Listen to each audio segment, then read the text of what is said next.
Well, thank you so much, Christopher, for being with me today on the WaveCapital's guest speaker series on relationship building in a team environment. You're my 43rd guest. How are you today? I'm great, and I'm happy to be number 43. Really appreciate you having me, Garrett. Wonderful. So happy to have you on as well. You are the president and CEO of the Eat, Learn, Play Foundation, founded by Stephen and Aisha Curry. Please tell me what relationship building means to you in a team environment. Right out the gate with a big question. I think relationship building, it's the foundation for all future success that you're going to have, whether it's within a team or an organization or a business, and also just in overall relationships that you have, again, within those groups and outside too. So, for me, relationship building is foundational. And I'll also say it's a step that really can't be skipped. And if you do try to skip the step of building these relationships the right way, my experience is that it's likely going to come back and haunt you at some point. And so I think it's critical. I worked at the UN Foundation for many years, and the first CEO there that I worked under was Senator Tim Wirth from the state of Colorado. But he was the founding head of the UN Foundation, and the expression he used all of the time was "together at takeoff, together at landing," and that's a saying that I have brought to my teams over the last 10 plus years, probably to the point of annoying people on my team with the expression. But the idea of being together at takeoff and together at landing, for me, relationship building is really at the heart of that, right? If you can build the right rapport and get the right buy-in at the beginning of a relationship with someone, at the beginning of a journey, at the beginning of a project, those people are way more likely to be with you right through the turbulence, right? When things get a little bit rough. And they'll be with you when that plane, metaphorically, lands safely. And again, I professionally, I try to sort of live by those words. Haven't always done it great. But again, the relationship building piece, it's essential. Definitely. And I really appreciate you drawing on the anecdotes from when you were with the United Nations Foundation, because I think that's when you helped recruit Steph Curry to be an ambassador and doing overseas trips in Africa. And, talk to me about, the leadership qualities, the attributes, the characteristics that you look for at Eat, Learn, Play, and how did your relationship start with Steph and Aisha? Yeah, so I'll take the second part of that question first. Connecting with Stephen was a great stroke of luck in my career, but also in my life, because of what a truly special, incredible person he is, and that Aisha is. But my story with them starts with Stephen, and I was leading the Nothing But Nets campaign. This is 2011. It was the world's largest global grassroots campaign to defeat malaria, which was a disease at the time that was killing a child every 60 seconds, though Terrible. Totally preventable. Kid dying every minute from a mosquito bite. And so the campaign was about how do we put nets over, over families and kids while they're sleeping, because the mosquitoes that transmit malaria are nocturnal and only bite at night. Beyond that, there was other sort of malaria prevention and treatment efforts, but we were trying to rally people to try to defeat this disease. And the NBA Cares, the philanthropic arm of the NBA, was a partner of Nothing But Nets. And I realized pretty early on, Garrett, in my tenure there, that the NBA is really a players' league, and it's one thing to be a partner of NBA Cares, but if you have an ambassador, a player ambassador, a lot more can happen. And so here I was in 2011, And, at that time, we weren't going to get Kobe or LeBron or Kevin Garnett probably to care about or to make fighting malaria their number one philanthropic priority. But I'm a sports fan and sort of, scan the landscape of the NBA going, who might be a good ambassador, who has, who might be on the right arc of his career and also has the reputation as a person to be great at this. And we quickly zeroed in on this injured young point guard for the cellar dwelling Golden State Warriors in 2011. And so I recruited Stephen to be an ambassador for the UN Foundation and a global ambassador in the fight against malaria. And he said yes.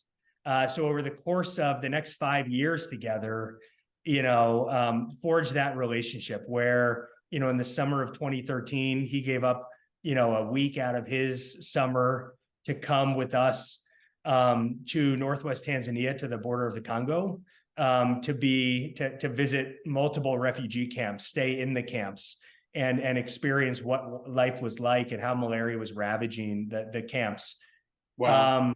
Yeah. And then, the first time Stephen met his now friend, President Obama, it was around advocating around the importance of U.S. foreign aid, including fighting malaria. But, you have these experiences with someone, right? Like the conditions where we were really, really tough. And to see Stephen's personality on display, just reinforced that this is a person that you want to be involved with. This is a person who's different, right? Didn't complain once, despite the sleeping conditions, the food quality compared to what we're used to. Just, the everyday. He was so earnest, so humble, so giving of himself in every single interaction he had with a mother, a father, a group of kids, sort of you name it. You build a bond on these trips and you really figure out what that person's about. And so we did that work together for a while. And I just so happened, Garrett, to be in a fortunate place, 4.5 years ago or so, when Aisha, who I'd gotten to know pretty well, and Stephen got serious about merging their philanthropic priorities and creating a foundation, that I was the person they called and who sat around the dinner table with them for a couple of inspiring conversations, just dreaming and using our imaginations about what kind of impact we could have in building this foundation. And, I don't know if it was at the end of the second conversation or in the middle of the third conversation or whatever, but eventually it was like, they asked, like, would you ever be interested in leaving what you're doing and starting this? And so for me, the opportunity to build something from scratch alongside two incredible people, and be able to leverage their platforms and their voices and their networks to do good at scale. It was like a dream come true, and it's been a wild ride since. And so that's sort of how this whole thing came to be. And apologize if that story was too long. Not at all. I've been really enjoying this story because it's so heartfelt and genuine, and it really gives the viewers, my audience, a bird's eye view of what you and Stephen and Aisha were able to do together. And you've put an impressive list, a roster, if you will, in basketball terms. Secretary of Education under President Obama, Arnie Duncan, and you talk about Steph and forging a wonderful friendship with President Obama. Talk to me about the team that you've put together, sharing the vision and trying to accomplish so much with Eat, Learn, Play. Yeah, and I think my answer to this question begins with the end of the last question, which is around the qualities that we look for in the Eat, Learn, Play team are a lot of the same qualities that Aisha and Stephen embody day in and day out, right? The Currys have very, very busy lives, right? Aisha is she's a New York Times bestselling author. She's got TV deals. She's in a movie that's coming out. Stephen, has all of his ventures, but first and foremost, he's a superstar on the court. And they've got 3 kids at home, right? And so recognizing that they're always accessible to eat, learn, play, but their time is limited. We need to make sure that the way that the foundation represents itself and our employees represent ourselves out in the community are representative of those values that the Currys bring to the table. So when I think about, you know, members of the Eat, Learn, Play team and the organization overall, some of those values are, you know, first and foremost, it starts with being about the mission, right? Not about self-interest, right? We are a mission-driven organization. We're aspiring to do some big things. And so being focused on the vision and the goals is key. That humility, right, is a really important characteristic for me and for Eat, Learn, Play. You know, again, this isn't about us, right? We are in service of others, right? And so, you know, we need to be humble in how we represent ourselves in the community. We need to be humble in recognizing that though we bring a lot of strengths to the table, we have not been doing this work for forever. And there are organizations and leaders that we, you know, can and should and need to learn from, right? To do that work.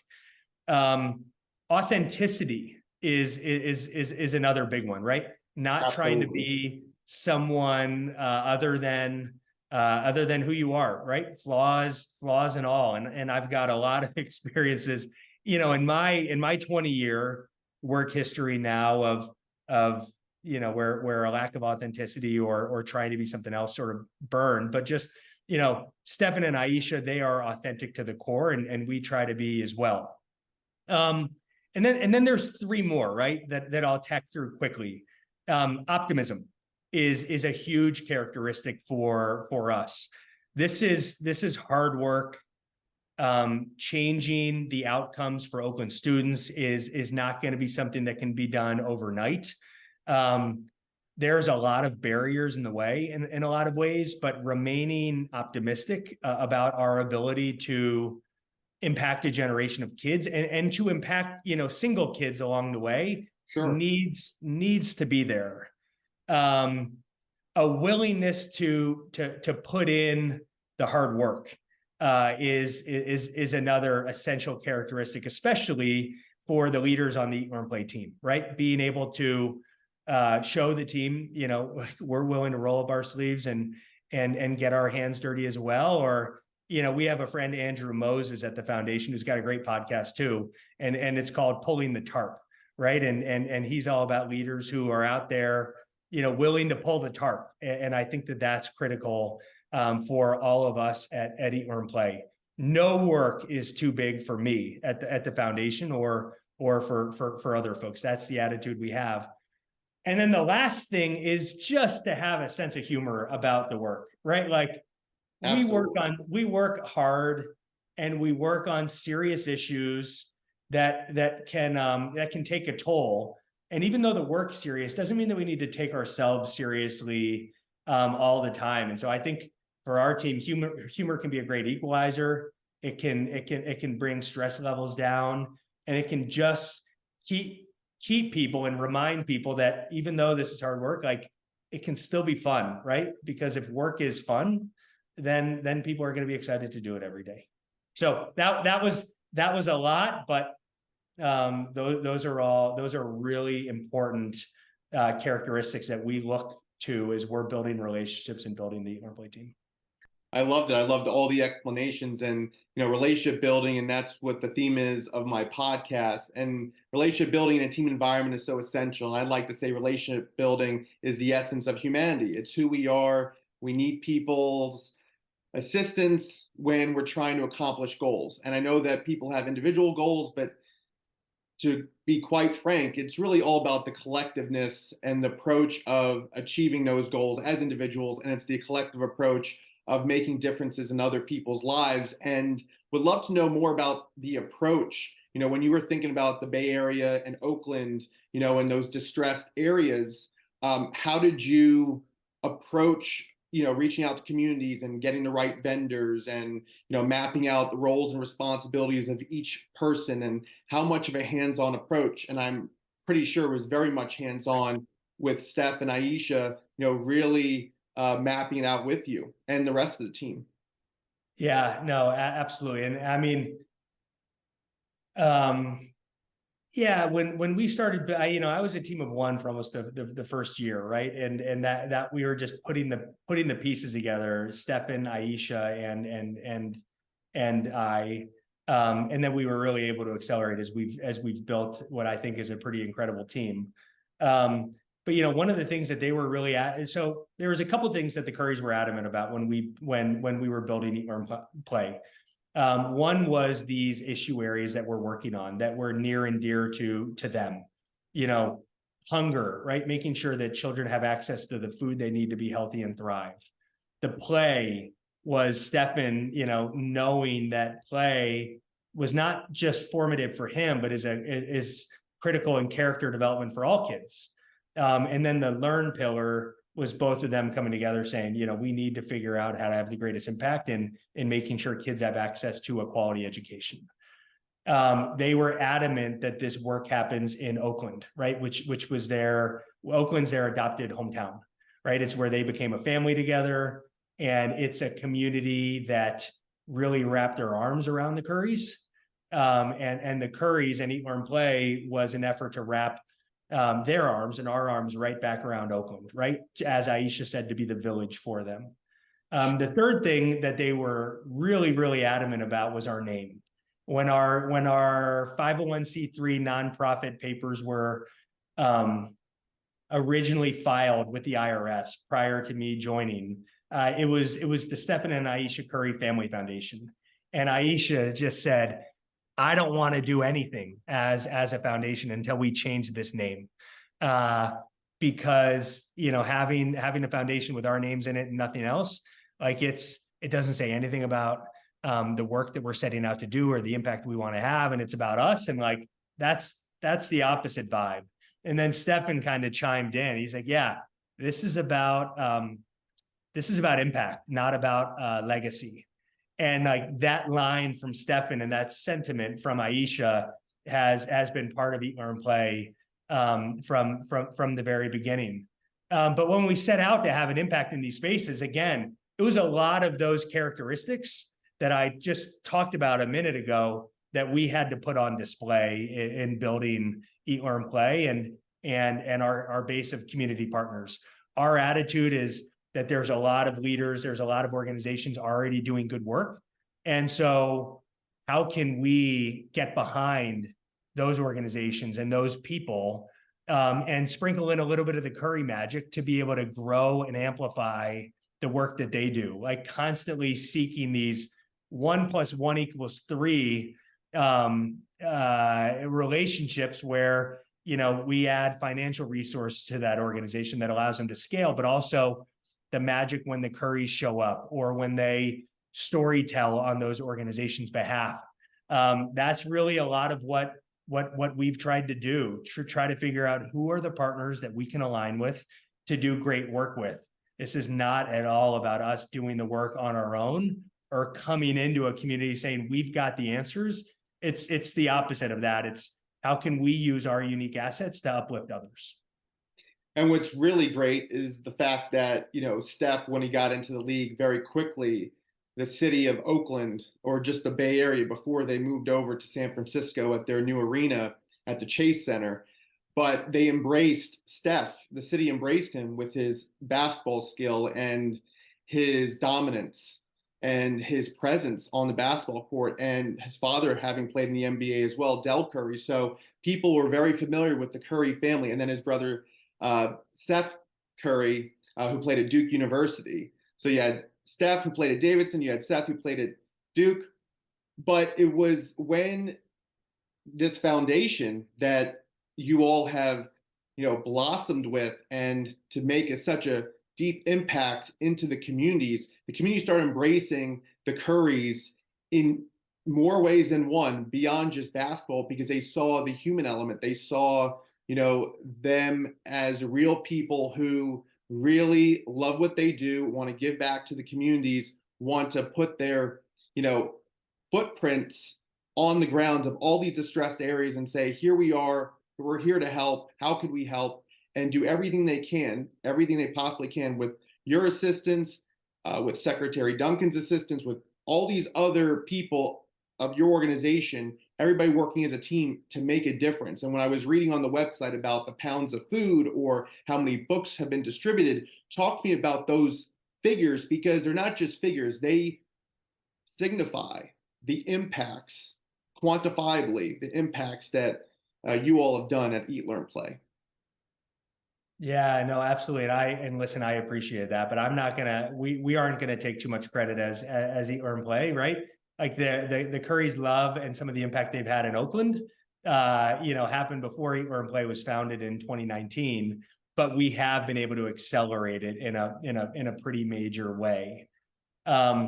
I will also say, you mentioned the team moving, right, from Oakland to San Francisco. That happened in the summer of 2019, the same summer that Eat, Learn, Play was launched. And it's no accident, right? It was as the Warriors were leaving Oakland to go across the bridge, and even though it's only a couple miles away, in some ways San Francisco's a long way away from Oakland. And it was sort of that move that I think probably push the Currys a little bit more to say, we really need to plant our flag here to try to keep looking out for this community. Sure. And we've had a lot of success, right? We were launched just at we were launched just in the nick of time prior to COVID, right? We had just hired our second and third employees. And we were some 6 months old when the pandemic started. Wow. But we had created those partnerships enough with the school district and with the local food bank, and we knew enough to know that schools are the place where kids are going. A lot of kids in Oakland, right? Oakland has 38% food insecurity right now, which is tragic. And schools are the place where a lot of kids go for their dependable meals every day. Like some 15,000 Oakland public school students relied on schools prior to the pandemic for 2 or more meals every day. And with the school system closing indefinitely, right? Like the prospects of that happening with this disease that we still didn't know much about, like we realized we had to act. And we were young and we were naive, right? But we put some partnerships together and just sort of said, Stefan, Aisha, like, let's just figure out how, when this thing happens, and Aisha was the one who pushed us on this, by the way, how can we make sure that no kid misses a meal, right? Like that was the promise. And then we had the Currys using their social media platforms and, going on the Today Show and the Daily Show and, articles in the San Francisco Chronicle, just like them putting in the work to get this out there. And long story short, over the first year of the pandemic, the need grew, and so did Eat, Learn, Play's response, right? And so we were able to help provide like 25 million meals to the community that first year of COVID-19, through the school system, through the food bank. And also we were like the hub, the original hub with Chef Jose Andres and World Central Kitchen of, like piloting this idea of what happens if we employ restaurants. Wow. Right, to be the ones serving the meals to kids and their families who need meals. And so not just about giving kids a substandard turkey sandwich, right? It's like, how can we give restaurant quality, dignified meals, and at the same time help these restaurants hire back their kitchen staff to be producing the meals? And so we did a lot of that, and then we started sourcing produce that was dying on the vines and getting that to the restaurants and to the families directly. And so it took on a life of its own. We can't take all the credit for it because Sure. Everything again was done with these great partnerships. But then that gave the organization great momentum. And we have slowly but deliberately, picked up, our Learn pillar, which became early literacy, because of how important that issue is, what a crisis it is, and how personally the Currys feel that issue too. So we've gotten over 500,000 culturally relevant books, like directly out into the hands of Oakland students, right? And really high quality books in really fun ways that's designed to spur a culture of literacy in Oakland that could be improved, right? And then we've been accelerating the work we're doing, building, remodeling safe play spaces in schoolyards for kids to be active. And then, we're soon going to take on trying to do our part to help revitalize school sports, because, those have been decimated by budget cuts. And we know how important it is for kids to be active and be able to experience the joy of youth sports, and schools can be these hubs. So there's been a lot of good stuff that's happened, Garrett, for sure. But I want to acknowledge that we've made mistakes, right? We have not figured everything out, and Stefan says all the time, and we agree, like we're just getting started, right? In this mission, and we're cognizant of that every single day. Well, it's really cool because I see a lot of different, synergies, especially, with myself. And I just want to, on a side note, so a few of my guests before you, one, Kim Stone was the former GM of the Chase Center for 2 years. And before and after she was a GM of the Chase Center, she worked for the Miami Heat. Now she's the president of the UBS Arena, but she spoke a lot about the philanthropic efforts and the outreach from the Golden State Warriors, and had so many wonderful things to say. And because Steph plays for that team, it speaks to just the consistency of Steph as an individual, the organization, the Warriors, and Eat, Learn, Play, that you adopt the same principles and believe in the same principles.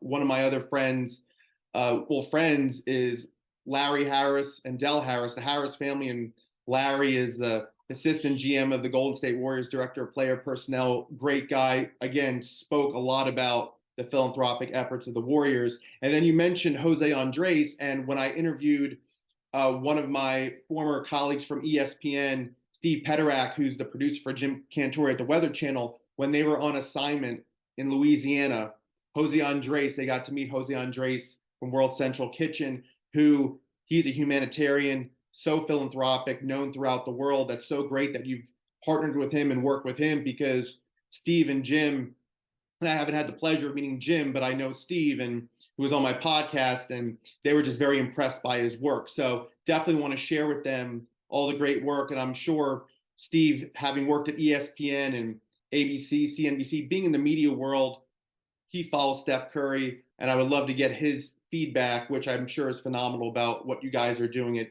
Eat, Learn, Play. And I wanted to take the conversation to some of my background. When I was in high school, we actually did something on a much smaller scale, but speaks to the virtues of Eat, Learn, Play. It was called the Ambassadors of Goodwill, and my high school history teacher, Mr. Robert Bradshaw, he was the founder. I was his first president, and we tackled the 3 pillars that you all have done at Eat, Learn, Play. We focus on reading, writing, and arithmetic of Graham Elementary School students, an at-risk Title I school in Tampa, Florida.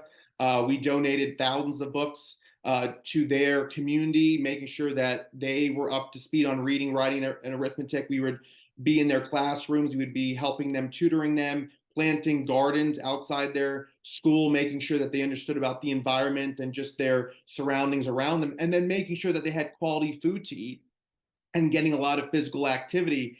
And I just remember the students I mentored, and was a part of the 125 hours of community service that I accumulated in high school, because I was involved in Key Club, which is known in some respect as Kiwanis, and my sister was vice president at one time in high school for the organization. So I love what you guys are doing. And I think that it just reminds me of those times in high school when I was in that pivotal time in those formative years of my life.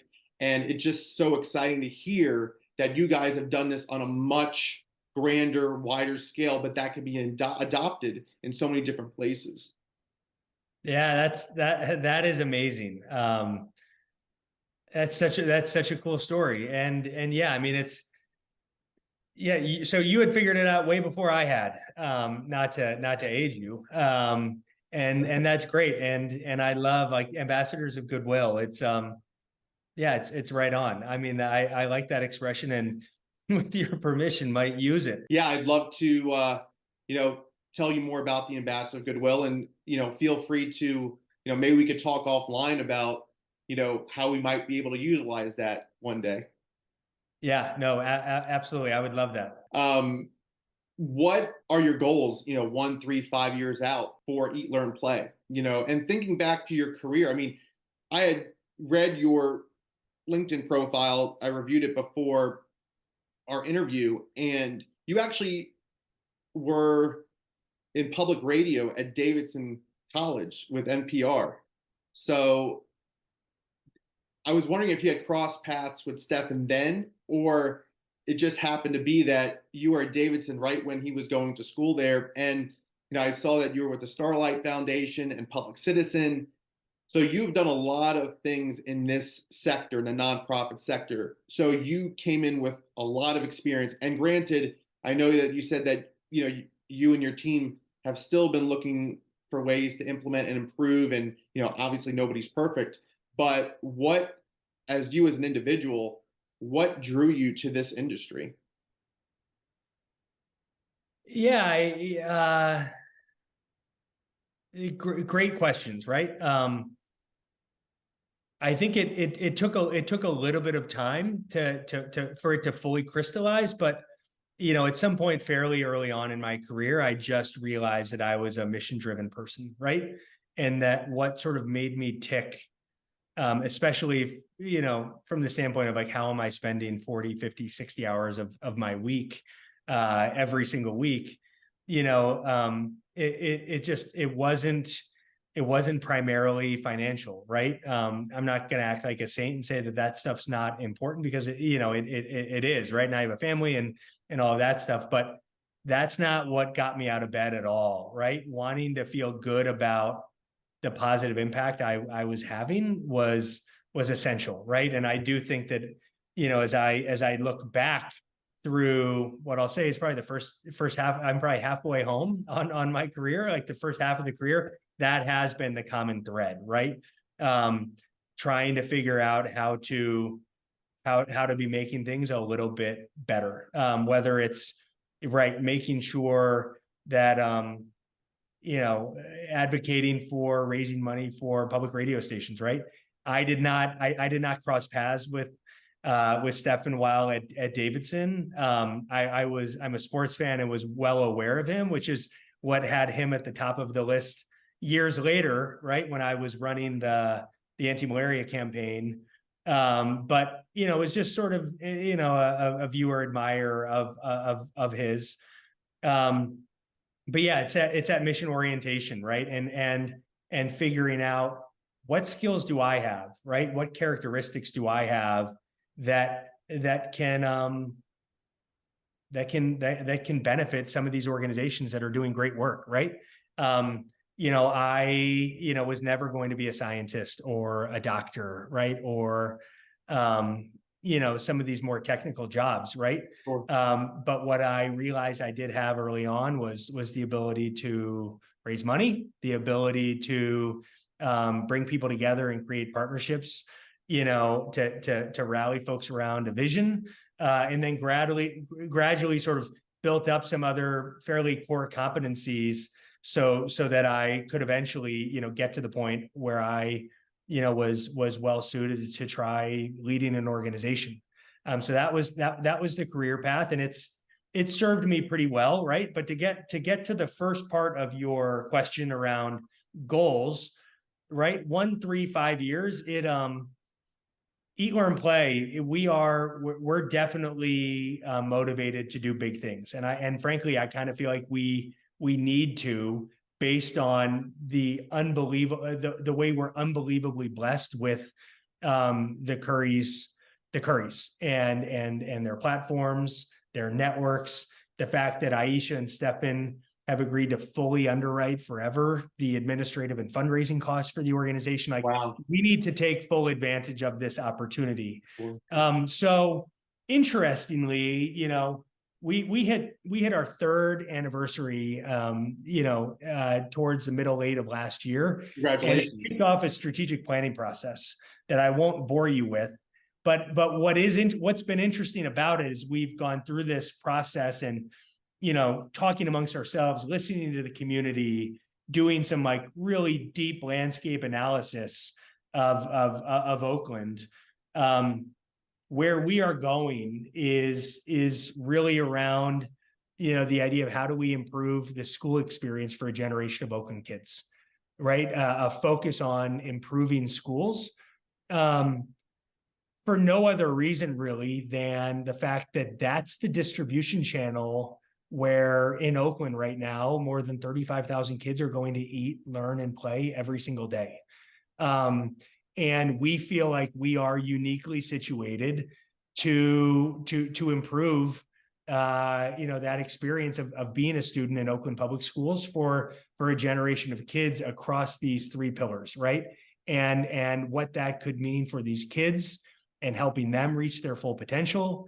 And if that happens, right, what it could mean for the future of the city, right, is really exciting to think about. Beyond that, could we create a model, right, that could be replicable in other communities? If we have the impact that we're setting out to have, Garrett, then the Currys are going to be really, really credible, effective storytellers around these issues and around the work that we're doing. But it all starts with doing the work humbly in our hometown. And again, there's this real emphasis on improving Oakland schools, because that's where kids are. Of course. And, you have your work cut out for you. I mean, for many years to come, just in the San Francisco Bay Area, the Oakland area alone. I think about the times that, Steph spent in North Carolina. His father, Dell, played for the Charlotte Hornets. He also played for the Toronto Raptors. So, and also Steph was born in Ohio. And you talk about replicating the model in other areas. Would you say that you, Steph, and Aisha are thinking of or prioritizing maybe in the next 12 months or so, replicating it in other cities or states, or I guess in Canada, if Toronto is on your map? Or do you feel that there's still more work to be done in the San Francisco Bay Area? And if you were to branch out to other areas, I would imagine San Francisco would be still the home base, and you're going to continue to do your great work there. Yeah, it's a good question. It's a question I get all the time, right? And it's a question that, every 6 or 9 months I pose to the Currys, because we have a lot of opportunities to expand the work that we do. But we're trying to stay laser focused on Oakland, right? Because the need is still great, and because we haven't accomplished all that we've set out to do. And so making sure that we get the work done well here in the Currys' adopted hometown is priority one.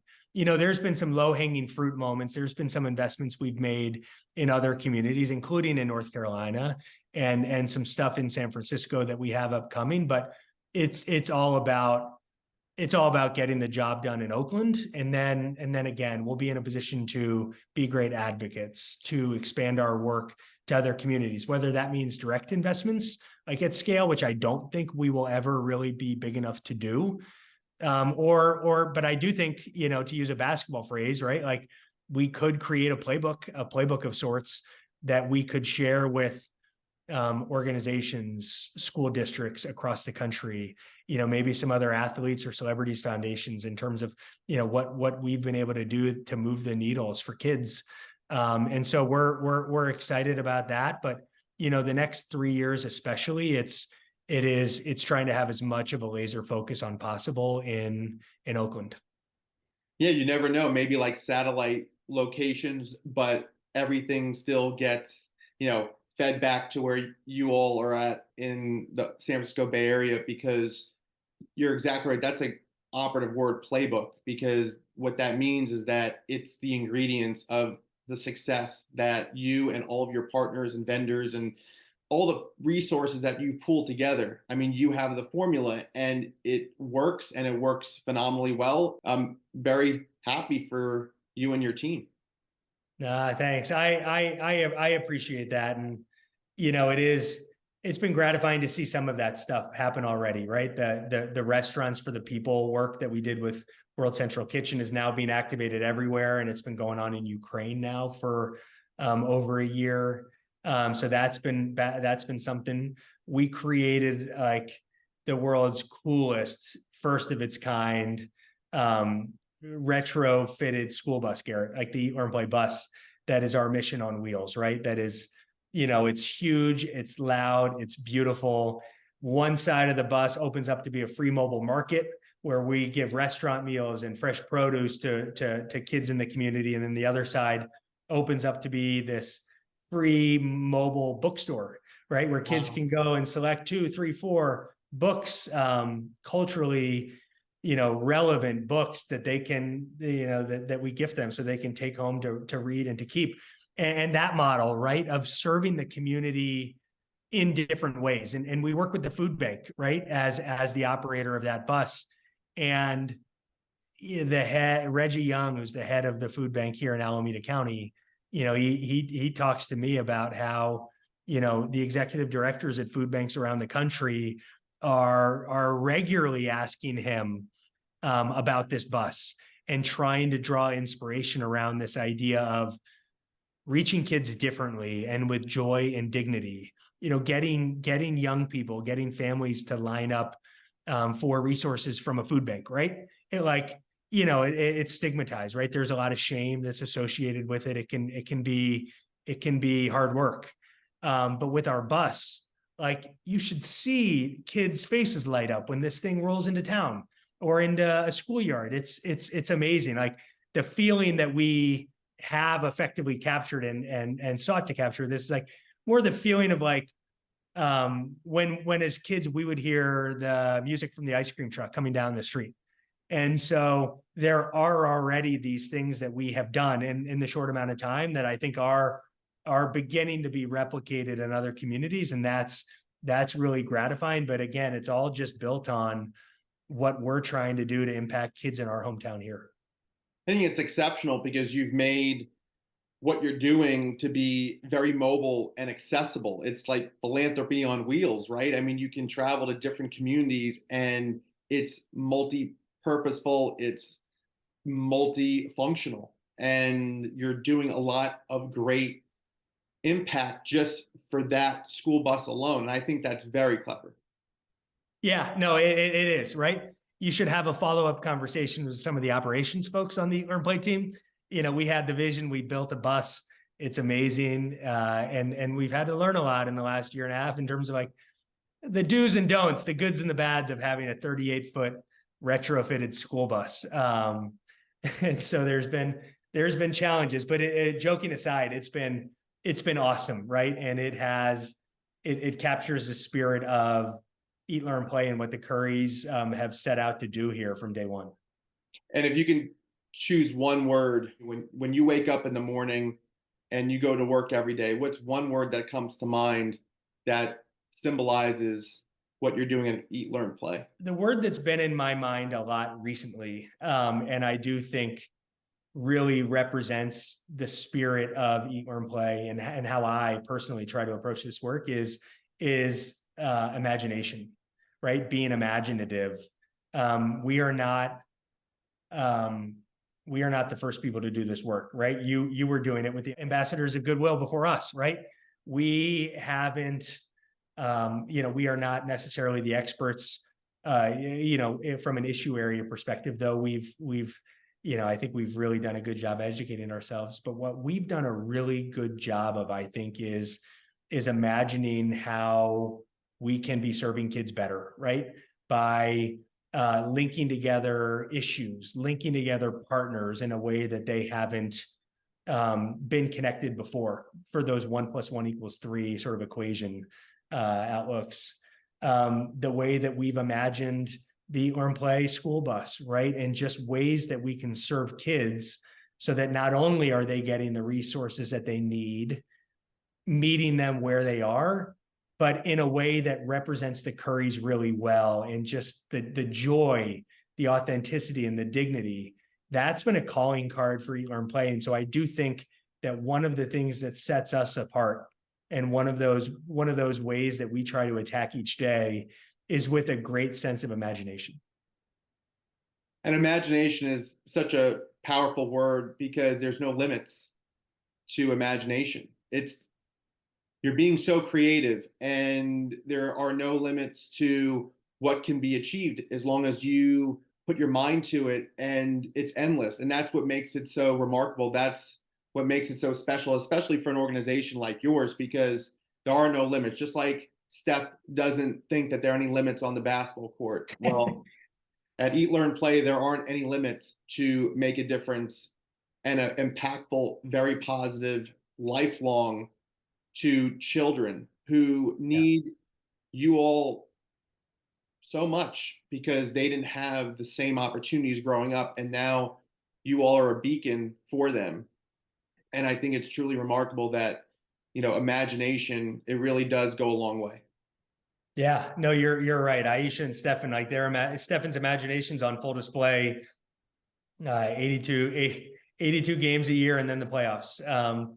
No, but that's I think you say it really well, right? Like we need to make sure that our imagination is still rooted in community and what we've learned from those who do the work every day and those who came before us. But you're right, that imagination, right, has been absolutely key to the success that we've had to date, and I do think is going to be such an important ingredient as we map out the future and go all the places we want to go to create these paths of opportunity for Oakland kids. Well, I definitely would love to talk to you offline about the Ambassadors of Goodwill, and perhaps I can share with you some insight from my experiences. And when you talk about a playbook and replication, whatever that time frame is, I would still love to, talk to you about a topic that I've been very passionate about for the last 20 years. And I've always looked for an opportunity where, the Ambassadors of Goodwill, my high school teacher, I still keep in touch with him. I mean, I met him in his early 60s. Now he's in his early 80s. And I remember after I graduated from high school and going at college to UNC Chapel Hill, he would talk about, wow, I'd love to just replicate the Ambassadors of Goodwill on such a national and global scale. And I always would say to him, at some point, Mr. Bradshaw, at some point, we'll be able to achieve that. But, that's why it's very humbling to even hear what you've accomplished, because you have done it in such an extraordinary way. And again, I appreciate the humility that you all have, because it is very humbling and it's bigger than one person. And I think that, Steph and Aisha are the right people with you and others to help lead an organization. So I'd love to just talk to you offline if you'd be open to that. Of course.